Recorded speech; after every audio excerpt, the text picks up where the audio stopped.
చిత్తూరు జిల్లా పొంగనూరులో టీడీపీ అరాచకాలు కొనసాగుతున్నాయి. కూటమి నేతల దాడులు పరాకాష్ఠకు చేరాయి. పొంగనూరు మండలం కమ్మపల్లిలో వైఎస్ఆర్సీపీ సానుభూతిపరుడు సుబ్రహ్మణ్యం రెడ్డి కుటుంబాన్ని గ్రామం నుంచి వెలివేశారు టీడీపీ నేతలు. అంతేకాదు బాధితుడి టమాటో పంటను కూడా మార్కెట్కు వెళ్లనీయకుండా అడ్డగించారు. ఆవులకు మేత వేయడం కూడా నేరమంటూ ఆంక్షలు విధించారు. దీనిపై పోలీసులకు ఫిర్యాదు చేసినా పట్టించుకోలేదంటూ బాధితులు ఆవేదన వ్యక్తం చేస్తున్నారు.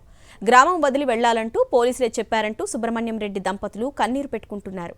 గ్రామంలోకి వస్తే చంపేస్తామంటూ బెదిరిస్తున్నారని భయంతో జీవిస్తున్నారు.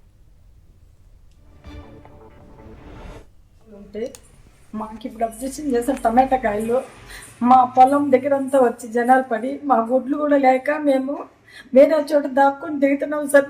శుక్రవారం నాటి నింటే వాళ్ళు ఇప్పుడు టమాటా కోసులు కూడా ఈయన కూడా చేసినారు. బాయ్కాడు ఉండేటి బాయ్కాడు డిఫైన్ అయ్యి ఎవరైనా వేసుకొని పోవాలంటే వాళ్ళకి అబ్జెక్షన్ చేస్తున్నారు. ట్రక్కు కాల్ చేస్తారంట. వేసిన బాక్సులు కూడా అట్లే ఉన్నాయి వారం నింపి. మా వాళ్ళు కూడా కానీ ఎవరు చేయలేదు, మాకు సపోర్ట్ చేయలే. మావైతే 2 రోజులు ఉంటే చెడిపోతాయి. శుక్రవారం నాడు పోసిండే టమాటా కాయలు కూడా మా బావి దగ్గరే ఉన్నాయి. మా ఆవులు అయితే మాకు కనిపించలేదు. ఆవు దగ్గర పాలు కూడా పెండలేదు, ఆవు బాగలేదు, ఎవరు గిడ్డే లేదు, పాలు పిండలేదు. అవి చెట్లు ఎక్కడున్నాయో మాకు తెలియదు. లీజుకి భూమి తీసుకో టమాటా చెట్లు నాటినాను. దాంట్లో కాయలు కూడా ఆపేసినారు. అనుకోని స్థితిగా వచ్చి మా ఇంటి మీద దాడి చేసి పోలీసు వాళ్ళు వచ్చి నువ్వు ఊరు వెళ్ళిపోయా, నువ్వు ఇక్కడ ఉంటే నిన్ను చంపుతారు వాళ్ళు అని వ్యవసాయ గారు చెప్పినారు. దాన్ని బయటపడమన్నారు. అడవిలో కూర్చున్నాను. తర్వాత ఇలా ట్రాక్టర్లు వచ్చుకొని ఊరంతా కలిసి మాదిగపల్లి మాలపల్లి 4 పల్లెలు అందరినీ పిలిచికొచ్చి ట్రాక్టర్లో పిలిపించి నా ఇటుక తరలించినారు. నా సెట్లన్నీ ధ్వంసం చేసినారు.